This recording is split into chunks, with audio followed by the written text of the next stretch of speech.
Kyle Lowry was back, but it was Tyler Herro who stole the show. Was he angry about being an all-star snub? We'll break it down and the Heat's win over the Spurs on today's Locked On Heat. You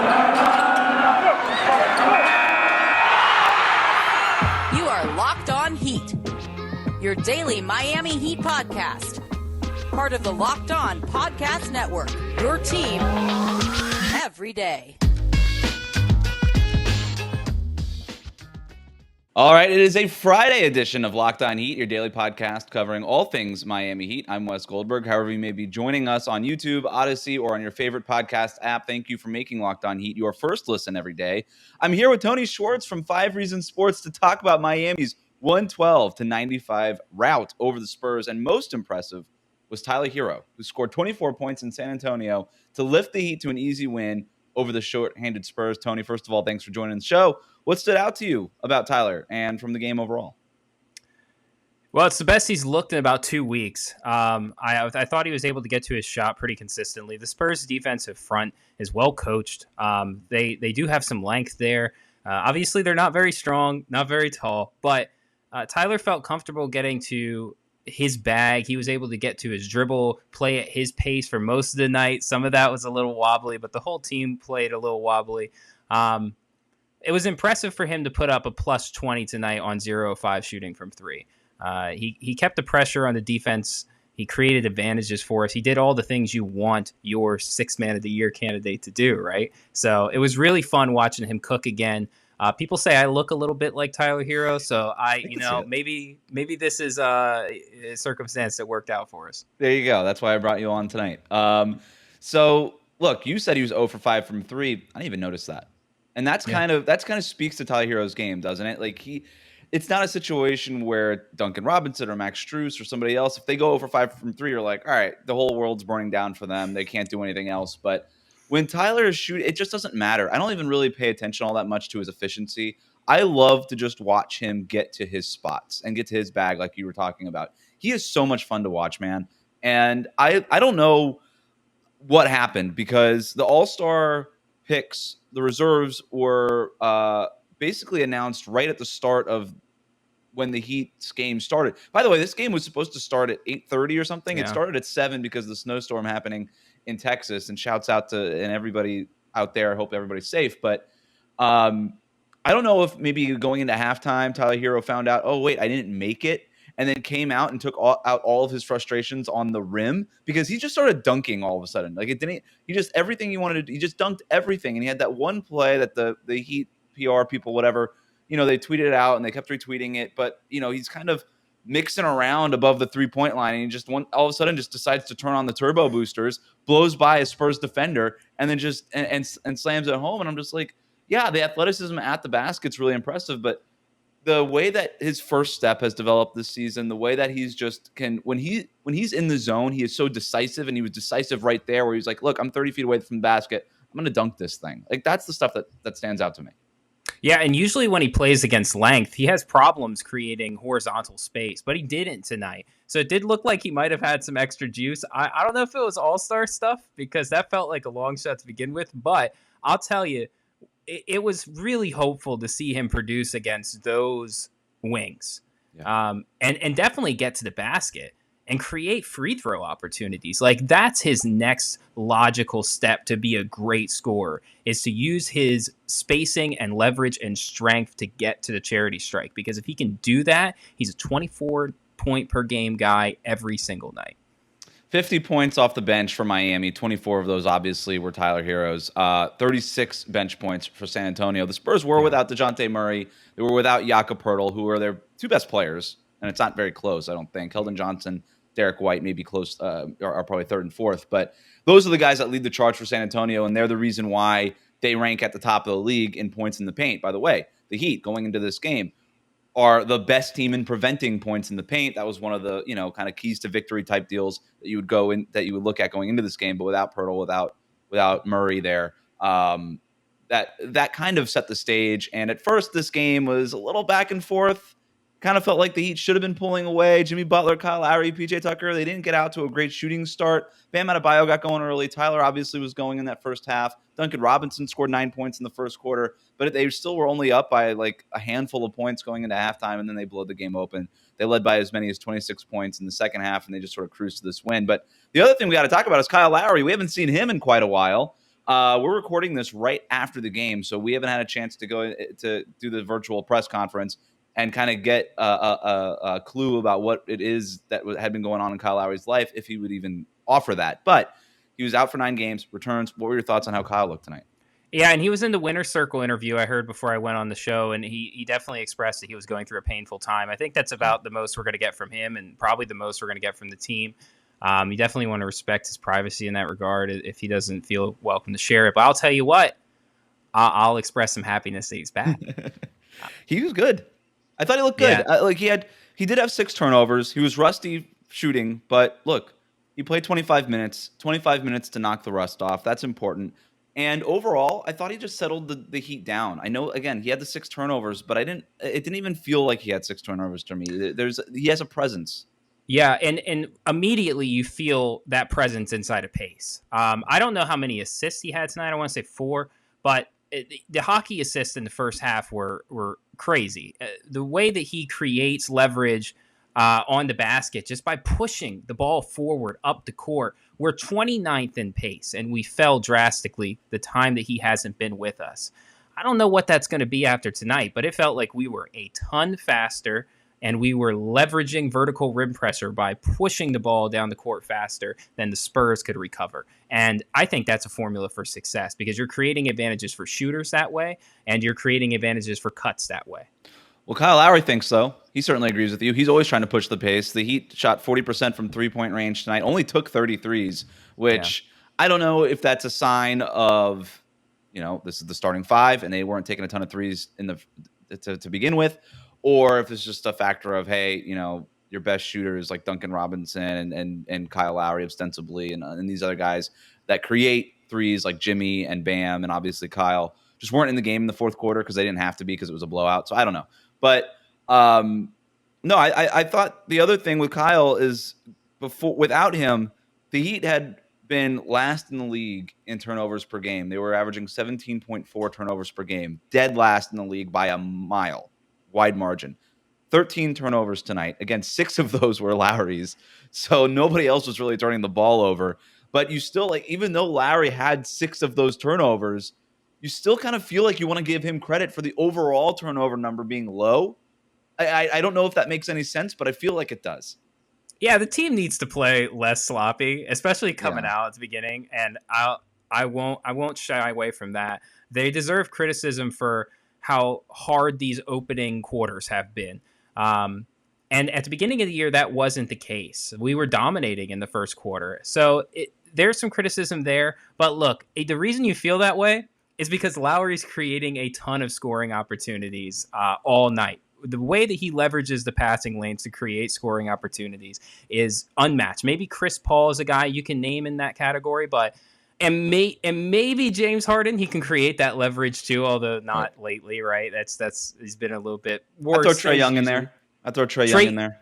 Trae's a great name, and Trae doesn't get talked about enough for being a special passer and the opportunities that he creates for scores. But Draymond, Lowry's a gem. Yeah. He's a gem, man. And the way that these guys see the floor, the way that they create opportunities for their teammates, Lowry has a 40.5 assists percentage, which is made buckets off of passes, right? That's incredible. 40% of Kyle's passes get turned into made buckets, and Kyle's averaging 8 assists, 9 assists a game. So that's just automatic points generated from him being on the floor. It's not something people talk about enough, just passing. And it's not the amount of passes, even though you can find that data on NBA tracking stats. It's the accuracy of the passes, the timing of the passes, everything that goes into it. The knowing if I throw this one, the location, if I throw this one, that I know that my teammate is going to throw the second pass and I'm going to get the hockey assist, but I don't care about getting the assist number for it. I covered the Warriors for 2 years. They made a living. They won championships by passing the ball. And when they weren't winning championships over the last couple of years, it was because they didn't have those playmakers. And then they went out and had to go find those playmakers. The Heat this offseason went out and found a playmaker like Kyle Lowry. You had the list there. I don't think it's that much longer. We could go through every roster. I don't think it's that much longer than what you had right there. That is a novel thing. That is a unique skill set, and it's a tough thing to do. LeBron James might be the other one, but he doesn't even like to play fast. So, yeah, I'm right there with you, and I think we started to see how much they missed Kyle Lowry when he was out. You kind of take that for granted because he makes it look so easy. Zach Lowe likes to say this a lot. We notice the things that happen. We don't really notice the things that don't happen. Yeah. Kyle Lowry prevents a lot of bad things from happening just with his presence on the floor. We're going to continue talking about this game next. But first, let's talk about BetOnline. BetOnline has you covered this season with more props, odds, and lines than ever before as football continues its march to the Super Bowl, right to the big game in a couple of weeks. BetOnline.net remains the best spot for all of your sports scores, podcasts, and news this season. And it's not just football. BetOnline has up-to-the-minute info on pro and college hoops, NHL, boxing, UFC, along with live, real-time updates of current games. So don't wait to take advantage of all these new amazing offers available for the 2022 season. It's BetOnline, where the game starts.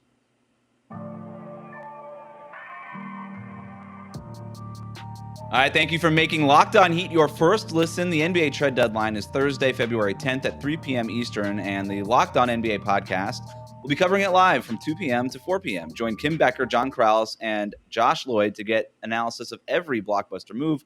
Subscribe to Locked On NBA on YouTube and turn your notifications on so they know when you go live. All right, Tony, we're playing a new game today, and you are here in time to debut it. It's called Credit Cookies. And the concept is simple. We have 10 credit cookies. They could be any kind of cookie you like. Oatmeal raisin, chocolate chip. What's your favorite cookie? I'll take the oatmeal raisin. Okay. Oatmeal raisin it is. That's a swerve. I wasn't expecting that, but all right. Oh, yeah. All right, so we've got 10 oatmeal raisin credit cookies. And we're going to divvy up those cookies in however we feel. Who deserves the most cookies? That's the person that deserves the most credit for this win. I'm going to start. We got 10 cookies. We're sharing this pile. I'll start. I'm going to give 4. You know what? Yeah, I'll give 4 of these cookies to Tyler Herro for all the reasons we already said. Okay. It's on to you now. Okay. I'm glad this has nothing to do with my credit score because I'd have way less cookies if it did. I'm going to give 3 cookies to Bam Adebayo tonight, who has been pretty ruthlessly attacked by Heat Twitter as of late, if you've been online. Another game where he came out and wanted to assert himself. He put up 13 shots, which is a great number for him. He was a huge plus on the night, and scored the basket, did everything that we needed to do under the rim. He played great, and he honestly was shown a lot of different lineups that he's not used to seeing. Dwayne Dedmon was playing next to him for a lot of minutes, and he's not used to seeing that. But he found a way to still impact the space. So 3 oatmeal raisins to Bam. I love it. What Bam's been able to do offensively lately has been awesome. He was coming off of a great offensive game. Defensively, he's always going to be disruptive. And he's sort of another one of these guys like Lowry. Like, yeah, he had 4 steals tonight, which is a lot. But, how many plays does he break up in a quarter? Not even mention a game. Like, Dwayne Dedmon did a great job filling in. Omer Yurtseven shows flashes, and people love his potential. But what Bam is able to do, what he's able to prevent from happening defensively, it's what makes him a defensive player of the year type of guy. And it's a very rare thing. I want to give 2 cookies to Duncan Robinson. Talk about people bashed on Heat Twitter. 17 points on 5 for 10 shooting, 4 from 8 from 3-point range. 9 of those points were in the first quarter and were a big reason why Miami was leading right early on because the other starters weren't playing very well. They weren't shooting very well, I should say. Yeah. Duncan Robinson has this ability. I kind of want to zoom out here, but Duncan Robinson has this ability, unlike anybody else on this roster and unlike few players in the NBA, I think when he gets hot, he lifts an entire offense. And I keep saying this about Duncan Robinson. I know everybody's like, well, you got Max Strus, so you don't do Duncan Robinson. I'm like, these aren't the days of Jason Capono anymore. Shout out to Jason Capono being there in San Antonio, where you only need 1 3-point shooter. You need multiple 3-point shooters in today's game. Duncan Robinson is just one of several on Miami, but I think he's still the one who's most ignitable and the one who can kind of lift the overall offense more than anything. Because when he's hot, the offense just works. It just works better. And when Max Strus gets hot, it's not the same. It's not the same impact. I don't know what it is. I have no idea what the meaning of that is, but he is so ignitable. And he gets so many of these buckets in the flow of the offense that when he has a night like this, it helps smooth out some of those glitches that you were talking about earlier on. It's also shooting the basketball is a great way for us to cover the errors that we have inside of a game, but it's not the primary path to victory for this team. They want to beat you on the boards. They want to beat you on the Marvins, win the turnover battle, win the possession battle. That's the way this team really wants to win basketball games. So when the shooting's there, it's a plus, but it's not a necessity. And I think part of the reason why it feels so different when Max is hot and when Duncan is hot, when Duncan is hot, he demands the best wing cover. Whoever the best wing defender is, he demands that guy. He has to go play him and run over every single screen as hard as possible. You don't feel that same way with Max. If Max is on fire, you're leaving his cover on him and just saying, hey, Max, beat us, right? We do that for a lot of teams. Hey, guy, beat us. And that's what I feel like the difference is. Jimmy might lose a Malcolm Brogdon, or he might lose a Drew Holiday, and that guy's now covering Duncan. All of a sudden, the offense opens up a lot more. That's exactly right. You've got the last cookie. We have one more oatmeal raisin cookie left. This is really hard. I want to give it to the guy that I think deserves these kind of awards night in, night out. He should always get one oatmeal raisin cookie. That's PJ Tucker. Another 5-rebound night, another plus on the night. You might not have felt him as much as Bam or Jimmy or Tyler Herro tonight, but his presence is always felt by the opposing team. And I'm giving them that. I like it. I have no problem with it. I think PJ would probably prefer a blueberry pancake as opposed to an oatmeal raisin cookie, but he's not making up the game, so you're getting the cookie. Sorry. Coming up, Jimmy Butler was named an all-star reserve, but should the Heat have gotten another player in the game? We'll talk about that next. First, let's talk about our friends at Built Bar. It's the new year, so that means New Year's resolutions. And if yours is about getting fit or eating right, make sure you include Built Bar in your plan. Built Bar is the protein bar that tastes like candy bar, maybe even better than a candy bar. Built Bar makes it easier to stick to your resolution because it tastes so good, you're going to want to eat it. Unlike these other protein bars, they could be chalky, waxy, tastes like a chemical spill. If you want to eat healthy, sometimes it could just get really boring. By like week 3 of your diet, you might be thinking, this isn't worth it. Where's the chocolate? Well, Built Bars are covered in 100% real chocolate, and most Built Bars contain 130 calories, just 4 grams of sugar, only 4 grams of net carbs, and packed with 17 grams of protein. You compare that to a candy bar that usually has twice as many calories, 30 grams of sugar, dozens of net carbs. It's no good. Go with a Built Bar. And there's so many different flavors to choose from coconut almond, peanut butter brownie, raspberry cookies and cream, salted caramel mint brownie, strawberry, orange, many more. In fact, Built is always coming out with new limited time flavors. So check out Built.com often to see what's new. Here's the offer. Go to Built.com, use the promo code LOCKED15 and get 15% off on your order. Again, use that promo code LOCKED15 for 15% off at Built.com. Let's talk All-Star. Jimmy Butler was named a reserve in the Eastern Conference, which I think that was a given. He may even end up starting in place of Kevin Durant, who's not going to be able to participate because he's dealing with an injury. We'll see who they name the starter. It's probably Jimmy Butler or Jason Tatum. But the Heat made a quiet push for Tyler Herro to make the All-Star game. You said earlier that was always a long shot. I always found it interesting that Miami kept pushing for Tyler Herro. We would ask the players all the time, what do you think about the All? I remember asking Bam about it. He didn't even mention Jimmy Butler as an All-Star guy, maybe because he just assumed Jimmy would get in. But the first guy he talked about was Tyler Herro. He said himself, Bam Adebayo. He mentioned Kyle Lowry. Do you think that maybe the Heat should have had another representative in this thing? Maybe there's something there. The NBA on TV crew or on TNT all wanted Tyler Herro as a candidate. I thought that the competition was a little too stiff. At the bottom of that reserve guard, you had LaMelo, you had Garland, you had Fred VanVleet, a lot of guys vying for a potential spot, and a lot of those dudes are starters. So it gets tough. How many All-Star games did Lou Williams make or Crawford? Like these are tough spots for guys to make an All-Star game from. Tyler plays amazing basketball for us, and when he plays well, we win basketball games. So that might be the push. But I feel like if we were going to have a second rep, it could have been Bam. But just games played makes it really tough for him to get in there. But there's not as many forwards in the East. It's not clear. There's not as much definition there. And Bam still might make it as a reserve, just like you said. Like anything can get shaken up here. So this feels right to me. Nationally, if I zoom out of the Heat fandom guy, this feels right. Jimmy's the rep. One seed or not, it would have been hard for anybody else to fill that spot. Yeah, David Ramil, the usual co-host on this show, was dubious that even Jimmy Butler would get in, but I always thought Jimmy was going to get in, and I thought that was a pretty clear thing. I actually thought Kyle Lowry had the second best case on the team. I know that he missed 9 games for personal reasons, but other than that, he was sort of the guy in December, right? When Jimmy was out with those couple, the ankle injury and the tailbone thing, and when Bam Adebayo was missing 22 straight games, it was Kyle Lowry kind of keeping the team afloat. And I really thought that he had a case, but still, I found it strange that the team kept pushing for Tyler Herro, and I think that's something worth digging into because I think like I kept saying, it was a quiet push. They didn't go out there like the Warriors did, pushing Andrew Wiggins and finding influencers in other countries to push Andrew Wiggins on social media. Like that was a very blatant attempt to get Wiggins into the All-Star game, and it worked.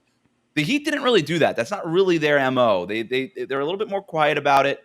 But I thought Eric Spoelstra gave voice to it the strongest when asked about it after a game. He said, I think it would be important for Tyler Herro to get in so that we can get rid of this narrative that sixth man can't, guys coming off the bench can't make the All-Star game. Now, I would say that narrative is probably well-deserved because most players who come off the bench aren't as good as starters, just generally speaking. That's kind of how it works. But in the case of Tyler Herro, I wonder if the team was as quiet as it was, the strongest support was for Herro, not for Jimmy, not for Kyle, not for Bam. Is that something to read into, knowing that Tyler Herro wants to start eventually, and that if he was able to become an all-star starter or an all-star player this year coming off the bench, that they could have been something like, you know what, Tyler, be patient. You're still getting all the recognition you need without starting. Because I could see Tyler Herro being like, yo, the only reason I'm not on the all-star team is because I'm coming off the bench. And this isn't going to, I think he'll be fine being sixth man of the year this year, but I don't know how much longer he'll be fine with it. I'm not trying to stir it up. I just think that's worth bringing up. If they're playing chess, I think they're playing contract chess. I don't know if they're playing starters role chess. If he's an all-star, contract negotiations get inflated. All right. This guy's looking at serious money coming on his extension. He's got a 4 or 5 year deal with 3 digits, most likely coming for him. And it's just a matter of how big those 3 digits are. I'm sure his camp is going to find every angle to argue, for 151. But Riley's going to be playing the counter there. So if there's an angle for chess, I think that's the angle. But the team really did push him, and he had a lot of representatives in the organization chanting for him. I just felt like this wasn't his opportunity. This wasn't his time. No, and I'm with you, by the way. Just zooming out to the NBA, there were a lot of guards who deserved it. Probably over, LaMelo didn't make it. He deserved it more than Tyler Herro. He's the center that the Hornets operate around. Drew Holiday, I thought, could have made it in the backcourt. I don't think I would have put 3 Milwaukee Bucks in there, but I probably would have put him over Chris Middleton. Over Middleton, right? The Middleton pick, I still feel weird about. And I know that forwards are weak in the East this year, so they had to get them in there somehow. But I didn't expect Middleton. Jared Allen, I felt like, is a way better rep for that. Jared Allen was to me the biggest snub. That was ridiculous. But this was to me, maybe coaches being a little behind. This is what they always say. You kind of have to earn your first All-Star, and then you kind of get it the next year. But yeah, there's a lot of guys. There's a lot of guys that we didn't even mention. Even we talk about guards. Like I said, Herro is probably competing with Kyle Lowry, his own teammate, for a guard spot, right? And I think if you consider how much respect Lowry has among coaches versus Tyler Herro, not to say that Tyler Herro hasn't earned it, but Kyle Lowry's been in the league much longer and is a multiple-time All-Star already. I think that's why I kept saying if anybody was going to get in other than Butler, I thought it was going to be Kyle Lowry. But I think I'm with you. I think the number's right. I think the Heat deserved 1. I think Jimmy Butler was very deserving. He's been one of the best 6 or 7 players in the NBA this year, and I don't think that that's an overstatement when he's on the court. And everybody else has been really injured and stuff. And Tyler Herro comes off the bench. So I think that was the right number. I have other gripes with the All-Star teams, but that's not what this podcast is. So we'll leave that. All right. That's it for today's show. Tony, thank you so much for joining me in a pinch here. Tell the listeners where they can find you. Everything I do is based off of Twitter and Instagram, I guess. But both of those handles are TonySchwartzNBA.com. I host a Miami Heat halftime show. Okay, it's the official halftime show of the Miami Heat. It's the buzzer of every halftime on Twitter. So it's built into the infrastructure. You follow me, you'll see that we're going live. We'll get it, and then it's good. I also host a show called In the Lane, where I interview players, personalities, coaches, front office execs. I've had Mike Prada. I've had the old Dolphins CEO on. Just anybody who wants to talk to me about life and and that. So you could find that there as well. And that's about it. I'm not in too many places. I'm not famous like you yet, Wes.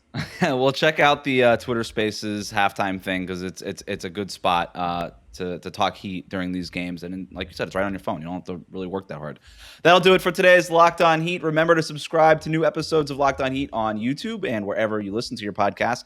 Comment and leave a 5-star rating. Reach us on Twitter at Locked On Heat. Thank you for making Locked On Heat your first listen every day. Now make your second listen Locked On Bets. It's your daily one-stop shop for all of your gambling needs. It's free. It's available on all platforms. Thanks for joining me, Tony.